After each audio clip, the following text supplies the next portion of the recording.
नमस्कार बंधुरा आमी शारदा आबारो चले एसेছি আরো একটা রান্নার ভিডিও নিয়ে। তো আজকে আমি বানিয়েছি আনারসি চিংড়ি।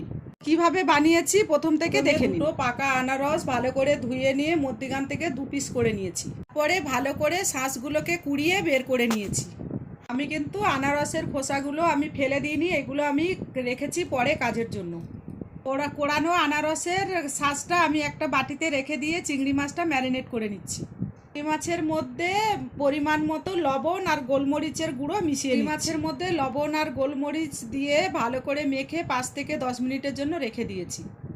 ম্যারিনেট করা চিংড়ি মাছটা 10 মিনিটের জন্য রেস্টে রেখে দিয়ে এদিকে মিক্সির জারের মধ্যে আদা পরিমাণ মতো, কাঁচা লঙ্কা, অল্প ধনেপাতা আর অল্প নারকেলের দুধ দিয়ে আর কুড়িয়ে রাখা আনারস দিয়ে ভালো করে পেস্ট করে নিলাম। করে নিয়ে একটা বাটিতে ঢেলে নিয়েছি। এদিকে কড়াইটা গরম হওয়ার জন্য বসিয়ে দিয়েছি। কড়াইটা গরম হতে দিয়ে আমি যে পেস্টটা বানিয়ে রেখেছিলাম ওটা এখন আমি চিংড়ি মাছের সাথে মিশিয়ে ঢেলে দিয়েছি। তার মধ্যে দিয়ে দিচ্ছি দেশি ঘি, দিয়ে খুব ভালো করে মেখে নিচ্ছি।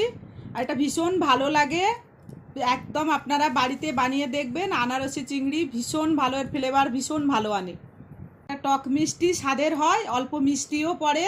আর একটু আনারস তো একটু টক টক লাগে, তো তার জন্য এটা টক মিষ্টি স্বাদের হয়। আর আনারস অনেকে পছন্দ করে না, তো এইভাবে বানালে ভীষণ ভালো লাগে।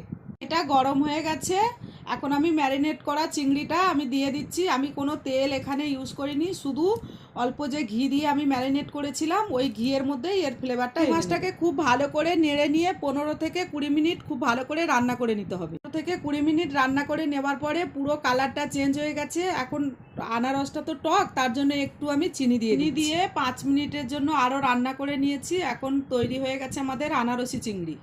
তো রান্না হয়ে গেছে আমাদের আনারসি চিংড়ি।